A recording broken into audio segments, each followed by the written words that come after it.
ಭಾರತದ stock market ನಿನ್ನೆ ದಿನ ಯುದ್ಧದ ಕಾರಣದಿಂದ ಒಮ್ಮೆ ಬಹಳ ಕುಸಿತ. ಆ ಕುಸಿತವನ್ನ ನೋಡಿ ಎಲ್ಲಾ ಹೂಡಿಕೆದಾರರ ನಡಕ ಆತಂಕದ ವಾತಾವರಣ ಸೃಷ್ಟಿಯಾಗಿತ್ತ. ಇವತ್ತನ್ನು ಮಾರ್ಕೆಟ್ ಕುಸಿಬಹುದಂತ ಬಹಳ ಇನ್ವೆಸ್ಟರ್ಸ್ ಅಂಜಿರ. ಬಟ್ ಇವತ್ತ ಮಾರುಕಟ್ಟೆ ಕುಸ್ದಿಲ್ಲ. ಇವತ್ ಮಾರುಕಟ್ಟೆ ಫುಲ್ ಗ್ರೀನ್ ದಾಗ ಕ್ಲೋಸಿಂಗ್ ಕೊಟ್ಟೈತಂತ ನಾವು ಅನ್ಬೋದ.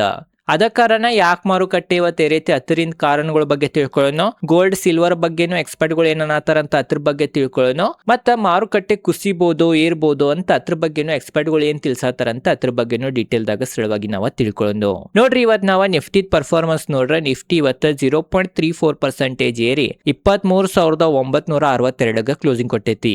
ಬ್ಯಾಂಕ್ ನಿಫ್ಟಿನೂ ನೋಡಬಹುದು ನೀವು 0.90% ಏರಿ 57,252 ಕ್ಲೋಸಿಂಗ್ ಕೊಟ್ಟೈತಿ. ಸೆನ್ಸೆಕ್ಸ್ ಅನ್ನು 76,741 ಕ್ಲೋಸಿಂಗ್ ಕೊಟ್ಟೈತಿ. 0.31% ಏರಿ. ಇವತ್ ಮೂರು ಇಂಡೆಕ್ಸ್ ಫುಲ್ ಗ್ರೀನ್ ದಾಗನೇ ಇದ್ದು ಸ್ವಲ್ಪ ಲಾಸ್ಟ್ 15 ನಿಮಿಷ ಇದ್ದಾಗ ಸ್ವಲ್ಪ ಬೇರಿಶ್ನೆಸ್ ಇತ್ತ. But market over all green ದಾಗನ ಕ್ಲೋಸಿಂಗ್ ಕೊಟ್ಟೈತಿ. ಅದೇ ತರ ನಾವು ಮಿಡ್ ಕ್ಯಾಪ್ ಇಂಡೆಕ್ಸ್ ಪರ್ಫಾರ್ಮೆನ್ಸ್ ನೋಡ್ರೆ ಬಹಳ ಒಳ್ಳೇದಿತ್ತು. ಇವತ್ತ ಮಿಡ್ ಕ್ಯಾಪ್ ನೋಡ್ಬೋದು ನೀವು 1.41% ಇರೈತಿ. ಸ್ಮಾಲ್ ಕ್ಯಾಪ್ 1.58% ಇರೈತಿ. ಸ್ಮಾಲ್ ಕ್ಯಾಪ್ ಮತ್ತು ಮಿಡ್ ಕ್ಯಾಪ್ ಸೆನ್ಸೆಕ್ಸ್ ಮತ್ತು ನಿಫ್ಟಿಗಿಂತ ಹೆಚ್ಚಿರಿದಾವ. ಅದ ಕಾರಣ ಇವತ್ತ ಬಹಳ ಜನರದ ಪೋರ್ಟ್ಫೋಲಿಯೋನು ಹಸಿರದಾಗ ಇರೋ ಸಂಭಾವನೆ ಬಹಳ ಹೆಚ್ಚೈತಿ. ಅದೇ ತರ ಗ್ಲೋಬಲ್ ಮಾರ್ಕೆಟ್ ಪರಿಸ್ಥಿತಿ ನೋಡ್ರೂ ನೋಡಬಹುದು. US ದ ಡಾವ್ ಫ್ಯೂಚರ್ ಈ ಕರೆಂಟ್ 0.21% ನೆಗೆಟಿವ್ ಐತಿ. S&P 500 0.28% ನೆಗೆಟಿವ್ ಕ್ಲೋಸಿಂಗ್ ಕೊಟ್ಟೈತಿ ನಿನ್ನೆ ದಿನ. ನ್ಯಾಸ್ಡ್ಯಾಗ್ 0.20% ಏರಿ ಕ್ಲೋಸಿಂಗ್ ಕೊಟ್ಟೈತಿ. ಅಂತಂದ್ರೆ US ಮಾರ್ಕೆಟ್ ಅಷ್ಟು ಒಳ್ಳೆ ಪರ್ಫಾರ್ಮ್ ಮಾಡಿಲ್ಲ ನಿನ್ನೆ ದಿನ. ಬಟ್ ಇವತ್ತು ಅವು ಮಾಡ್ತವೆ ನೋಡ್ಬೇಕ. ಬಟ್ ಏನ್ ಡಾವ್ ಫ್ಯೂಚರ್ ಐತಿ ಅದೇನ್ ಒಳ್ಳೆ ಸಂಕೇತ ಕೊಡುವತ್ತ ಫ್ಲಾಟ್ ಐತಿ. ಆದ್ರೂ ಇವತ್ತಿನ ದಿನ ನೋಡ್ಬೇಕ. ಸಂಜೆ ಒಳಗನ US ಮಾರ್ಕೆಟ್ ಏನ್ ಓಪನ್ ಆಗ್ತೈತಿ ಅವಾಗ ಯಾವ ತರ ಪರ್ಫಾರ್ಮೆನ್ಸ್ ಇರ್ತೈತಿ ಅಂತ ನಾವು ನೋಡ್ಬೇಕ. ಯುರೋಪಿಯನ್ ಮಾರ್ಕೆಟ್ ಪರ್ಫಾರ್ಮೆನ್ಸ್ ನೋಡ್ಬೋದು. ಯುರೋಪಿಯನ್ ಮಾರ್ಕೆಟ್ ಅನ್ನು ಗ್ರೀನ್ ಇದಾವ. ಒಂದ್ ಇಂಡೆಕ್ಸ್ ನೆಗೆಟಿವ್ ಐತಿ, ಅದು 0.5% ನೆಗೆಟಿವ್ ಐತಿ. ಅಂತಂದ್ರೆ ಯುರೋಪಿಯನ್ ಮಾರ್ಕೆಟ್ ದಾಗನು ಮಿಕ್ಸ್ ರಿಯಾಕ್ಷನ್ ಐತಿ. ಏಷ್ಯನ್ ಮಾರ್ಕೆಟ್ ನಾಗ ನೋಡ್ಬೋದು. ಜಪಾನ್ ಅದ ನಿಕ್ಕಾ ಇಂಡೆಕ್ಸ್ 2% ಸಮೀಪ ಇರೈತಿ. ಮತ್ತ ಸಿಂಗಾಪುರ್ ಮಾರ್ಕೆಟ್ 1% ಗಿಂತ ಹೆಚ್ಚಿರೈತಿ. ಮತ್ತ ಕೊರಿಯಾದ ಮಾರ್ಕೆಟ್ 0.62% ಏರ್ ಕ್ಲೋಸಿಂಗ್ ಕೊಟ್ಟೈತಿ. ಉಳಿದಿದ್ದು ಎಲ್ಲಾ ಮಾರ್ಕೆಟ್ ಆಲ್ಮೋಸ್ಟ್ ಗ್ರೀನ್ ಇದಾವ. 2 ಇಂಡೆಕ್ಸ್ ಅಷ್ಟ ರೆಡ್ ಇದಾವ. ಅವು 1% ರೆಡ್ ಇದಾವ ಅಂತ ನಾವ್ ಅನ್ಬೋದ. ಅಂತಂದ್ರೆ ಇವತ್ತು ಏಷ್ಯನ್ ಮಾರ್ಕೆಟ್ ದಾಗನು ಪಾಸಿಟಿವ್ನೆಸ್ ಐತ್ರಿ. ಯಾಕೆ ಇವತ್ ಮಾರ್ಕೆಟ್ ಪಾಸಿಟಿವ್ ಇತ್ತ ಅದರಿಂದ ಏನ್ ಕಾರಣ ಅಂತ ನಾವು ನೋಡ್ರ ಕ್ರೂಡ್ ಆಯಿಲ್ ಬೆಲೆ. ಕ್ರೂಡ್ ಆಯಿಲ್ ನೋಡ್ಬೋದು ನೀವು. WTI ಕ್ರೂಡ್ ಆಯಿಲ್ ಮತ್ತೆ ಬ್ರೆಂಟ್ ಕ್ರೂಡ್ ಆಯಿಲ್ 24 ತಾಸ್ನಾಗ 7% ಗಿಂತ ಹೆಚ್ಚು ಏರಿದಾವ. ಆದ್ರೂ ನೋಡಬಹುದು $80 ಪ್ರತಿ ಬ್ಯಾರೆಲ್ಗೆ ಕೆಳಗನೆ ಇದಾವ. WTI ಕ್ರೂಡ್ ಆಯಿಲ್ 1 ಬ್ಯಾರೆಲ್ $74 ನಡೆದೈತಿ. ಬ್ರೆಂಟ್ ಕ್ರೂಡ್ ಆಯಿಲ್ ನೋಡಬಹುದು $78 ಪ್ರತಿ ಬ್ಯಾರೆಲ್ ನಡೆದೈತಿ. ಅಂತಂದ್ರ ಏರಿದಾವ ಬಟ್ ಅಷ್ಟು ಏನು ಏರಿಲ್ಲ. ಮತ್ತ ದಾಳಿ ಅದು ಇನ್ನ ಕಂಟಿನ್ಯೂ ಸ್ಟಾರ್ಟ್ ಇಲ್ಲ. ಮತ್ ಹಾರ್ಮೋಸ್ ಜಲಸಂಧಿನೂ ಇನ್ನ ಕ್ಲೋಸ್ ಆಗಿಲ್ಲ ಅನಿಸ್ತೈತಿ. ಆ ಒಂದ್ ಕಾರಣದಿಂದನೂ ಮಾರ್ಕೆಟ್ ಪಾಸಿಟಿವ್ ಇದಾವ. ಕ್ರೂಡ್ ಆಯಿಲ್ ಬೆಲೆನೂ ಹೆಚ್ಚೇರಿಲ್ಲ ಅಂತ ನಾವು ಅನ್ಬೋದ. ಅದ ಕಾರಣ ಇದು ಒಂದು ಪಾಸಿಟಿವ್ ಆದ ಮಾರ್ಕೆಟ್ಗೆ. ಅದ ಕಾರಣ ಪಾಸಿಟಿವ್ ರಿಯಾಕ್ಷನ್ ತೋರಿಸಿತ. ಮತ್ತೊಂದನ್ನ ಏನಂತಂದ್ರೆ ಇಂಡಿಯಾ ವಿಕ್ಸ್ ನೋಡಬಹುದು ನೀವು ಬಹಳ ನೆಗೆಟಿವ್ ಐತಿ.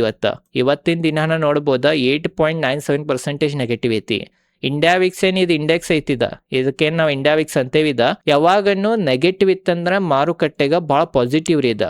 ಇದು ಎಷ್ಟು ನೆಗೆಟಿವ್ ಇರ್ತೈತಿ ಅಷ್ಟು ಮಾರ್ಕೆಟ್ ಪಾಸಿಟಿವ್. ಅದ ಕಾರಣ ಇದು ಒಮ್ಮೆ ಕುಸ್ದಿದ್ರಿಂದನು ಮಾರ್ಕೆಟ್ ನಾಗ ಒಂದ್ ಸ್ಟೆಬಿಲಿಟಿ ಬಂತ ಅಥವಾ ಮಾರ್ಕೆಟ್ ಮತ್ತೆ ಏರಿತಂತ ನಾವ್ ಅನ್ಬೋದ. ಈ ಒಂದ್ ಕಾರಣದಿಂದನು ಮಾರ್ಕೆಟ್ ಇವತ್ತೇ ಏರೈತಿ. ಮತ್ತೊಂದನು ಎಲ್ಲಾಕ್ಕಿಂತ ಒಳ್ಳೆ ಸುದ್ದಿ ಏನಂತಂದ್ರ ನೋಡ್ಬೋದು ನೀವು 4 ದಿನ ಅಂತ ಇವತ್ತಿನ ಡೇಟಾ ಇನ್ನ ಬಂದಿಲ್ಲ. ಬಟ್ 4 ದಿನ ಆತ FIs ಮರಳಿ ಭಾರತದ ಮಾರುಕಟ್ಟೆಗೆ ಬರತಾರ. ನೋಡ್ಬೋದು ನೀವು ಕಂಟಿನ್ಯೂ ಜುಲೈ 3 ದಿಂದ ಹಿಡಿದು ಜುಲೈ 8 ತಕ ಕಂಟಿನ್ಯೂ ಬಾಯಿಂಗ್ ಮಾಡ್ಯಾರ. ನಿನ್ನೆ ದಿನಾರೇ 1962 ಕೋಟಿದ ಬಾಯಿಂಗ್ ಬಂದೈತಿ. ಯಾಕಂತಂದ್ರ ಮಾರುಕಟ್ಟೆ ಭಾರತದ ಮಾರುಕಟ್ಟೆ ನಿನ್ನೆ ದಿನ ಬಹಳ ಕುಸ್ದಿತ್ತ.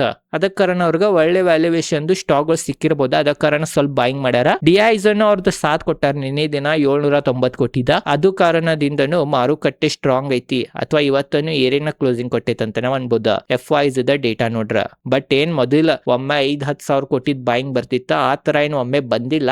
ಆದ್ರೂ ಇದೇನ್ ಸ್ವಲ್ಪ ಬರತೈತಿ. ಇದು ಒಂದ ಮಾರುಕಟ್ಟೆಗೆ ಸಪೋರ್ಟ್ ಕೊಡತೈತಿ ಅಂತ ನಾವು ಅನ್ಬೋದ. ಆ ಒಂದ್ ಕಾರಣದಿಂದನು ಮಾರುಕಟ್ಟೆ ಈ ತರ ಏರೈತಂತ ನನಗನ್ನಿಸ್ತೈತಿ. ಮತ್ತೊಂದ್ ಕಾರಣ ನೋಡ್ರ ಮಾರುಕಟ್ಟೆ ಭಾರತದ ಆಲ್ರೆಡಿ ಬಹಳ ಕುಸ್ದೈತ್ರಿ. ಬಹಳ ಕುಸ್ದಿದ್ರಿಂದ ವ್ಯಾಲ್ಯೂಯೇಷನ್ ಅನ್ನು ಬಹಳ ಅಟ್ರಾಕ್ಟಿವ್ ಅನ್ಸತೈತಿ. ಅದ್ರಾಗನು ಎಲ್ಲಾ ಎಕ್ಸ್ಪರ್ಟ್ ಗಳು ಏನಂತಾರಂತಂದ್ರ ಭಾರತದ ಮಾರುಕಟ್ಟೆ ಆಲ್ರೆಡಿ ಕುಸ್ದಿದ್ರಿಂದ ಆಲ್ರೆಡಿ ಬಹಳ ದಿನದಿಂದ ಒಂದ ಲೆವೆಲ್ ಮ್ಯಾಗ ಕನ್ಸಲ್ಟ್ರೇಷನ್ ಮಾಡೋದ್ರಿಂದ ಡೌನ್ ಸೈಡ್ ಬಹಳ ಲಿಮಿಟೆಡ್ ಐತಿ. ಅಪ್ ಸೈಡ್ ಹೆಚ್ಚು ಏರ್ಬೋದಂತನು ಅನ್ನತಾರ ಎಕ್ಸ್ಪರ್ಟ್ಗಳ. ಅದ ಕಾರಣ ಇದು ಒಂದ್ ಒಳ್ಳೆ ಸುದ್ದಿ ಆತ. ಆ ಒಂದ್ ಕಾರಣದಿಂದನು ಮಾರುಕಟ್ಟೆ ಈ ತರ ಗ್ರೀನ್ ದಾಗನ ಕ್ಲೋಸಿಂಗ್ ಕೊಟ್ಟಾವ ಅನ್ಬೋದ. ಗ್ಲೋಬಲ್ ಮಾರ್ಕೆಟ್ ಪಾಸಿಟಿವ್ ಇತ್ತ, ಎಲ್ಲಾ ಪಾಸಿಟಿವ್ ಇತ್ತ. ಅದ ಕಾರಣನು ಮಾರ್ಕೆಟ್ ಇವತ್ತ ಏರಿದಾವಂತ ನಾವ್ ಅನ್ಬೋದ. ಮತ್ ನಾವ ಸೆಕ್ಟರಲ್ ಪರ್ಫಾರ್ಮೆನ್ಸ್ ನೋಡ್ಬೋದು ನೀವು. ನಿಫ್ಟಿ ಆಯ್ತು 0.21% ಇರೈತಿ, ಬ್ಯಾಂಕ್ ನಿಫ್ಟಿ 0.90% ಇರೈತಿ, ಫೈನಾನ್ಷಿಯಲ್ ಸರ್ವಿಸಸ್ 0.60% ಇರೈತಿ, FMCG 0.76% ಇರೈತಿ, ನಿಫ್ಟಿ ಐಟಿ 0.30% ಬಿದ್ದೈತಿ, ನೆಗೆಟಿವ್ ಐತಿ. ಆದ್ರೂ ಇನ್ನೂ ಕುಸದಿತ್ರಿ ಇದ. ಆದ್ರೂ ಮತ್ ಸ್ವಲ್ಪ ರಿಕವರಿ ಬಂತ. ಇವತ್ತ TCS ಕ್ವಾರ್ಟರ್ 1 ರಿಸಲ್ಟ್ ಏನು ಬರೋದಿತ್ತ, ಅದು ಬಂದೈತಿ. ಅದ ಕಾರಣ ಆ ಒಂದ್ ಸುದ್ದಿದಿಂದ ರಿಕವರ್ ತೋರ್ಸಿರ್ಬೋದ. ಮತ್ ನಾವು ಉಳಿದಿದ್ ಇಂಡೆಕ್ಸ್ ನೋಡ್ರೆ ಎಲ್ಲಾ ಗ್ರೀನ್ ಅನ್ನ ಇದಾವ. ನಿಫ್ಟಿ ಮೀಡಿಯಾ 2% ಗಿಂತ ಹೆಚ್ಚಿರೈತಿ, ಮೆಟಲ್ 0.28% ಇರೈತಿ, ಫಾರ್ಮಾ 0.89% ಇರೈತಿ, PSU ಬ್ಯಾಂಕ್ 1.62% ಇರೈತಿ, ರಿಯಾಲಿಟಿ 3.54% ಇರೈತಿ, ಪ್ರೈವೇಟ್ ಬ್ಯಾಂಕ್ 0.62% ಇರೈತಿ, ಹೆಲ್ತ್ ಕೇರ್ 1% ಇರೈತಿ, ಕನ್ಸ್ಯೂಮರ್ ಡ್ಯೂರೇಬಲ್ಸ್ 1.68% ಇರೈತಿ, ಆಯಿಲ್ ಅಂಡ್ ಗ್ಯಾಸ್ 0.31% ಇರೈತಿ, ಮತ್ತು ಕೆಮಿಕಲ್ 0.68% ಇರೈತಿ. ಆಲ್ಮೋಸ್ಟ್ ಆಟೋ ಸೆಕ್ಟರ್ ಮತ್ತು IT ಸೆಕ್ಟರ್ ಬಿಟ್ರೆ ಆಲ್ಮೋಸ್ಟ್ ಎಲ್ಲಾ ಸೆಕ್ಟರ್ ಫುಲ್ ಗ್ರೀನ್ ಅನ್ನ ಇದಾವ. ಅದ ಕಾರಣ ಇದು ಒಂದ ಒಳ್ಳೆ ಸುದ್ದಿನ ಇವತ್ತ ಭಾರತದ ಮಾರುಕಟ್ಟೆಗೆ ಅಂತ ನಾವ್ ಅನ್ಬೋದ. ಇವತ್ತ TCS ರಿಸಲ್ಟ್ ಬಂತ ನೋಡ್ಬೋದು ನೀವು. ರಿಸಲ್ಟ್ ನಾಗ ರೆವೆನ್ಯೂ ಪ್ರಕಾರ ಎಸ್ಟಿಮೇಟ್ ಅನ್ನ ಬೀಟ್ ಮಾಡೈತಿ. ನೆಟ್ ಪ್ರಾಫಿಟ್ ಪ್ರಕಾರ ಸ್ವಲ್ಪ ಸ್ಲೈಟ್ಲಿ ಏನೋ ಮಿಸ್ ಮಾಡೈತನತರ ಅದು ನೋಡ್ಬೋದು ನೀವು. Due to one time legal settlement ಸಂಬಂಧ ಅಂತ ಅನ್ನತಾರ. ಆದ್ರೂ ನೋಡ್ಬೇಕ್ರಿ ಇತ್ತದ ರಿಯಾಕ್ಷನ್ ಯಾವ ತರ ನಾಳೆ ದಿನ ಮತ್ IT ಕಂಪ್ನಿಗಳನ್ನ ಕಾಣ್ತೈತಂತ. ಅದ ಕಾರಣ TCS ರಿಸಲ್ಟ್ ಅನ್ನು ನಾವು ಡೀಟೇಲ್ ದಾಗ ಸ್ಟಡಿ ಮಾಡ್ಬೇಕು. ಮತ್ತೊಂದೇನಂತಂದ್ರೆ ಗೋಲ್ಡ್ ಬೆಲೆ, ಗೋಲ್ಡ್ ನೋಡ್ಬೋದ ಮತ್ ಸ್ಟ್ರಾಂಗ್ ಐತಿ. ಗೋಲ್ಡ್ ಏನ್ $4,000 ಕಳ ಹೋಗಿತ್ತ, ಏನ್ ಕುಸಿಬಹುದು ಅನ್ಸಾತಿತ್ತ, ಅದ್ ನೋಡ್ಬೋದು ಈಗ $4,106 ಟ್ರೇಡ್ ಮಾಡತೈತಿ ಗ್ಲೋಬಲ್ ಮಾರ್ಕೆಟ್ ದಾಗ. ಗೋಲ್ಡ್ ಸಿಲ್ವರ್ ಮತ್ ಪಾಸಿಟಿವ್ ಆಗ್ಯಾವ. ಸಿಲ್ವರ್ ನೋಡ್ಬೋದು $58 ಸಮಯ ಬಂದೈತಿ.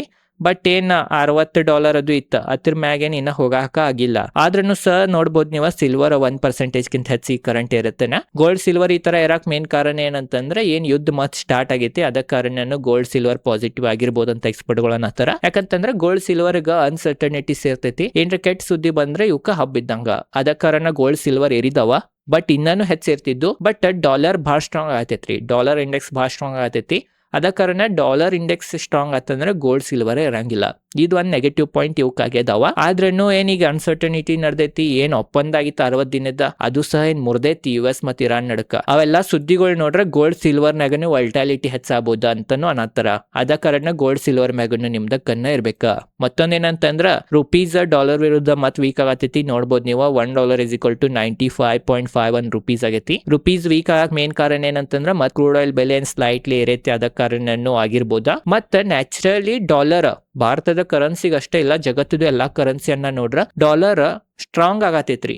ಅದ ಕಾರಣ ಗೋಲ್ಡ್ ಸಿಲ್ವರ್ ಅನ್ನು ಇರ್ವತ್ತ. ಆಲ್ರೆಡಿ ಹೇಳಿನ ಡಾಲರ್ ಇಂಡೆಕ್ಸ್ ಬಹಳ ಇರತೈತಿ. ಅದ ಕಾರಣನು ಭಾರತದ ರುಪೀಸ್ ವೀಕ್ ಆಗಿರ್ಬೋದ. ಇವೆಲ್ಲ ಆಲ್ಮೋಸ್ಟ್ ಬೇರೆ ಬೇರೆ ಸೆಕ್ಟರ್ ನೆಗೆಟಿವ್ ಪಾಯಿಂಟ್ ಆಗ್ತೈತಿ. ಬಟ್ IT ಮತ್ತೆ ಫಾರ್ಮಾಗ ಇದು ಸ್ವಲ್ಪ ಸಪೋರ್ಟ್ ಮಾಡ್ಬೋದ. ಯಾಕಂತಂದ್ರ ಅವು ಎಕ್ಸ್ಪೋರ್ಟ್ ದಿಂದ ಹೆಚ್ಚು ರೆವೆನ್ಯೂ ಗಳಿಸ್ತಾವಲ್ಲ ರೀ. ಅದ ಕಾರಣ ನೋಡ್ಬೇಕು ಅದರಿಂದ ಏನ್ರ ಲಾಭ ಆಗ್ತೈತೆ ಆದ್ರೂ ಸ್ಲೈಟ್ಲಿ ಲಾಭ ಆಗ್ಬೋದ. ಓವರ್ ಆಲ್ ಇದೇ ಇತ್ತ. ಮೇನ್ ಏನಂತಂದ್ರೆ quarterly result season must start ಆಗೈತಿ. ಅದ ಕಾರಣ ಅವ್ರ ಮ್ಯಾಕ ನೀಡ್ಬೇಕಾ. ಮತ್ತ ಓವರ್ ಆಲ್ ಭಾರತದ ಮಾರುಕಟ್ಟೆ ಪರಿಸ್ಥಿತಿನೂ ಹೇಳಿದ್ನಿ. ಮೇನ್ ಮಾರುಕಟ್ಟೆ ಅಂತಂದ್ರೆ ಇದ ತರ ರೀ. ಏನ್ ನಾವು ನಿನ್ನೆ ಮಾರುಕಟ್ಟೆ ಬಗ್ಗೆ ಫುಲ್ ನೆಗೆಟಿವ್ ಇದ್ದು ಇವತ್ತು ಉಲ್ಟಾ ಆಗೈತಿ. ಇವತ್ತು ಮಾರ್ಕೆಟ್ನಾಗ ಪಾಸಿಟಿವ್ ಇದೇವಿ. ಮಾರುಕಟ್ಟೆ ಅಂದ್ರೆ ಅದ ತರ ನಿಮಗ್ ಏನ್ ಅನಸ್ತೈತಿ ಅದ್ರದ್ದು ಉಲ್ಟಾ ಆಗ್ತೈತಿ. ಇವತ್ ಮಾರ್ಕೆಟ್ ಬೀಳ್ಬೋದಂತ ಬಾಳ ಜನರಿಗೆ ಅನ್ಸಿರ್ಬೋದ. ಇವತ್ ಮಾರ್ಕೆಟ್ ಏರಿತ, ಯಾವಾಗ ಏರ್ತೈತಿ ಅಂತ ಅನಸ್ತೈತಿ ಅವಾಗ ಬೀಳ್ತೈತಿ. ಅದ ಕಾರಣ ಮಾರ್ಕೆಟ್ ಅನ್ನ ಪ್ರೆಡಿಕ್ಟ್ ಮಾಡೋದ ಬಾಳ ಕಠಿಣ. ಹಲವಾರು ವಿಡಿಯೋಗಳನ್ನ ನಾನು ತಿಳಿಸೀನಿ. ಓವರ್ ಆಲ್ ಇದೈತಿ ಇವತ್ತಿನ ವಿಡಿಯೋ. ಮೇನ್ ಒಂದು ಡಿಸ್ಕ್ಲೇಮರ್ ಕೊಟ್ಬಿಡ್ತೇನೆ. ನಾ ಸೆಬಿ ರಿಜಿಸ್ಟರ್ಡ್ ರಿಸರ್ಚ್ ಅನಲಿಸ್ಟ್ ಅಥವಾ ಫೈನಾನ್ಷಿಯಲ್ ಅಡ್ವೈಸರ್ ಇಲ್ಲ. ಇದು ಬರೀ ಎಜುಕೇಶನ್ ಪರ್ಪಸ್ ಸಂಬಂಧ ಐತಿ. ಮತ್ತೆ ಇದು ಯಾವ್ದು ಬೈ ಸೆಲ್ ರೆಕಮೆಂಡೇಶನ್ ತಿಳ್ಕೊಳಕ್ ಹೋಗ್ಬೇಡ್ರಿ. ಇದು ಬರೀ ಎಜುಕೇಶನ್ ಪರ್ಪಸ್ ಸಂಬಂಧ ಐತಿ. ನಿಮಗ್ ಗೊತ್ತಿರ್ಬೇಕ. ನೀವು ಯಾವ್ದು ಹೂಡಿಕೆ ನಿರ್ಧಾರ ತಗೊಳೋಕ್ಕಿಂತ ಮೊದಲು ನಿಮ್ ಫೈನಾನ್ಷಿಯಲ್ ಅಡ್ವೈಸರ್ ನೀವು ಸಲಹೆಯನ್ನ ತೋರಿ. ನಾವ್ ಯಾವ್ದು ಹಣವನ್ನ ಬಿಡಂಗಿಲ್ಲ. ನಮ್ದು ಹೆಸರ್ಲೆ ಟೆಲಿಗ್ರಾಮ್ ಅಕೌಂಟ್ ಇಲ್ಲ. ಟೆಲಿಗ್ರಾಮ್ಲೆ ನಿಮಗೆ ಯಾರೇ ಹಣ ಕೇಳ್ರೆ ಹಾಕಕ್ ಹೋಗ್ಬೇಡ್ರಿ. ಫೋನ್ ಹಚ್ಚು ಹಣ ಕೇಳ್ರೆ ಯಾರಿಗೂ ಹಾಕಕ್ ಹೋಗ್ಬೇಡ್ರಿ. ನಾವು ಹಣವನ್ನ ತೊಳಂಗಿಲ್ಲ. ಇದು ನಿಮಗ್ ಗೊತ್ತಿರ್ಬೇಕ. ಓವರ್ ಆಲ್ ಇದೈತಿ ಇವತ್ತಿನ ವಿಡಿಯೋ ಲೈಕ್ ಮಾಡ್ರಿ. ಇದೇ ತರ ಸ್ಟಾಕ್ ರಿಲೇಟೆಡ್ ಕನ್ನಡ ವಿಡಿಯೋ ಮಾಡ್ತಿರ್ತೇನೆ. ಕಮೆಂಟ್ ಸೆಕ್ಷನ್ ನಾಗ ಥ್ಯಾಂಕ್ ಯು ಅಥವಾ ಇವತ್ತು ಪೋರ್ಟ್ಫೋಲಿಯೋ ಪರಿಸ್ಥಿತಿ ಯಾವ ತರ ಇತ್ತು ಅಂತ ಕಮೆಂಟ್ ಸೆಕ್ಷನ್ ನಾಗ ತಿಳಿಸ್ರಿ. ಇದೇ ಐತಿ ಇವತ್ತಿನ ವಿಡಿಯೋ. ಧನ್ಯವಾದಗಳು.